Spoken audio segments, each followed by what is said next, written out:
which was to congregate in masses what remained of the population. For he possessed the conviction that it was only through the benevolent and social virtues that any safety was to be hoped for the remnant of mankind. It was a melancholy thing to return to this spot so dear to us, as the scene of a happiness rarely before enjoyed, here to mark the extinction of our species, and trace the deep unerasable footsteps of disease over the fertile and cherished soil. The aspect of the country had so far changed, that it had been impossible to enter on the task of sowing seed and other autumnal labours. That season was now gone, and winter had set in with sudden and unusual severity. Alternate frosts and thaws succeeded to floods, rendered the country impassable.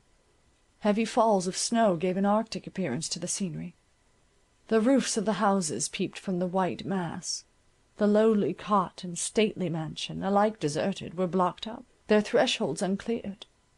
The windows were broken by the hail, while the prevalence of a northeast wind rendered outdoor exertions extremely painful. The altered state of society made these accidents of nature sources of real misery. The luxury of command and the attentions of servitude were lost. It is true that the necessaries of life were assembled in such quantities as to supply to superfluity the wants of the diminished population. But still much labour was required to arrange these, as it were, raw materials; and depressed by sickness, and fearful of the future, we had not energy to enter boldly and decidedly on any system. I can speak for myself. Want of energy was not my failing. The intense life that quickened my pulses, and animated my frame, had the effect, not of drawing me into the mazes of active life, but of exalting my lowliness, and of bestowing majestic proportions on insignificant objects. I could have lived the life of a peasant in the same way. My trifling occupations were swelled into important pursuits. My affections were impetuous and engrossing passions, and nature with all her changes was invested in divine attributes. The very spirit of Greek mythology inhabited my heart. I deified the uplands, glades, and streams. I had sight of Proteus coming from the sea, and heard old Triton blow his wreathed horn. Strange, that while the earth preserved her monotonous course, I dwelt with ever-renewing wonder on her antique laws, and now that with eccentric wheel she rushed into an untried path, I should feel the spirit fade. I struggled with despondency and weariness, but like a fog they choked me. Perhaps, after the labours and stupendous excitement of the past summer, the calm of winter and the almost menial toils it brought with it, were by natural reaction doubly irksome. It was not the grasping passion of the preceding year, which gave life and individuality to each moment. It was not the aching pangs induced by the distresses of the times. The utter inutility that had attended all my exertions took from them their usual effects of exhilaration, and despair rendered abortive the balm of self-applause. I longed to return to my old occupations, but of what use were they? To read were futile, to write vanity indeed. The earth, late wide circus for the display of dignified exploits, vast theatre for a magnificent drama, now presented a vacant space, an empty stage. For actor or spectator there was no longer aught to say or hear. Our little town of Windsor, in which the survivors from the neighbouring counties were chiefly assembled, wore a melancholy aspect. Its streets were blocked up with snow. The few passengers seemed palsied, and frozen by the ungenial visitation of winter. To escape these evils was the aim and scope of all our exertions. Families late devoted to exalting and refined pursuits, rich, blooming, and young, with diminished numbers and care-fraught hearts, huddled over a fire, grown selfish and grovelling through suffering. Without the aid of servants, it was necessary to discharge all household duties. Hands unused to such labour must knead the bread, or, in the absence of flour, the statesman or perfumed courtier must undertake the butcher's office. Poor and rich were now equal, or rather the poor were the superior, since they entered on such tasks with alacrity and experience, while ignorance, inaptitude, and habits of repose rendered them fatiguing to the luxurious, galling to the proud, disgustful to all those minds bent on intellectual improvement, held it in their dearest privilege to be exempt from attending to mere animal wants. But in every change goodness and affection can find field for exertion and display. Among some these changes produced a devotion and sacrifice of self at once graceful and heroic.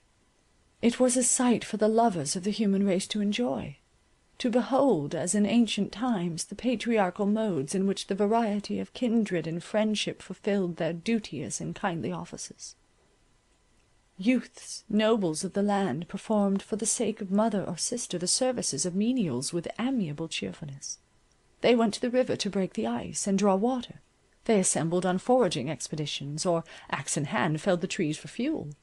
The females received them on their return with the simple and affectionate welcome known before only to the lowly cottage, a clean hearth and bright fire, the supper ready cooked by beloved hands, gratitude for the provision for tomorrow's meal.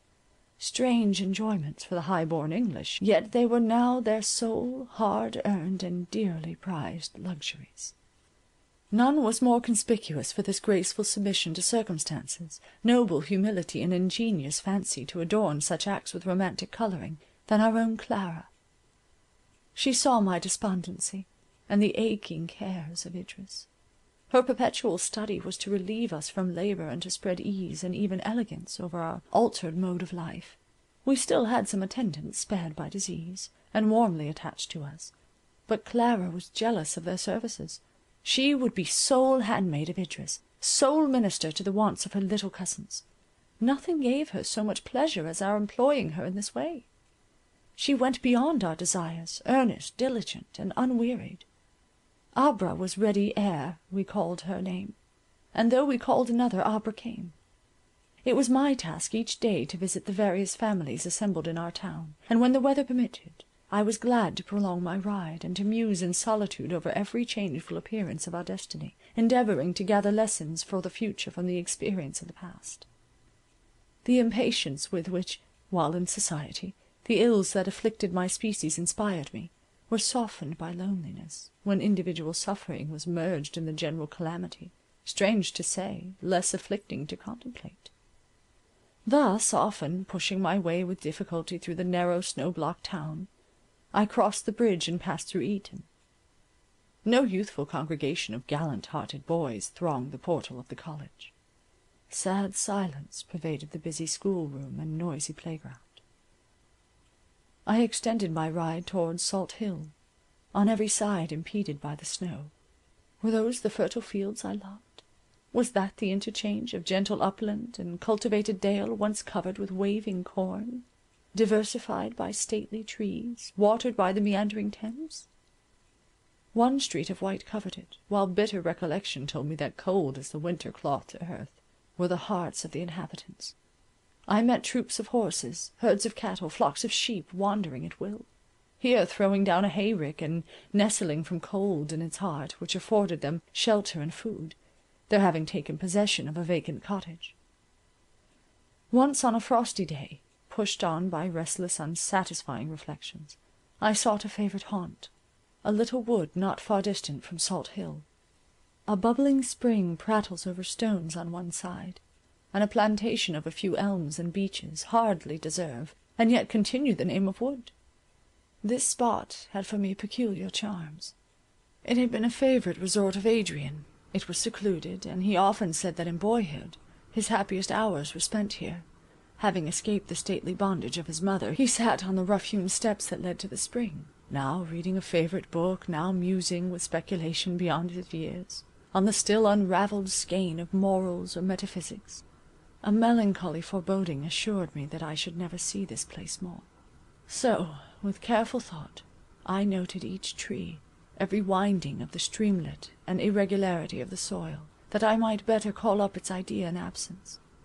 A robin redbreast dropped from the frosty branches of the trees, upon the congealed rivulet. Its panting breast and half-closed eyes shewed that it was dying. A hawk appeared in the air. Sudden fear seized the little creature. It exerted its last strength, throwing itself on its back, raising its talons in impotent defence against its powerful enemy. I took it up and placed it in my breast. I fed it with a few crumbs from a biscuit. By degrees it revived. Its warm, fluttering heart beat against me. I cannot tell why I detail this trifling incident, but the scene is still before me. The snow-clad fields seen through the silvered trunks of the beeches, the brook in days of happiness alive with sparkling waters, now choked by ice, the leafless trees fantastically dressed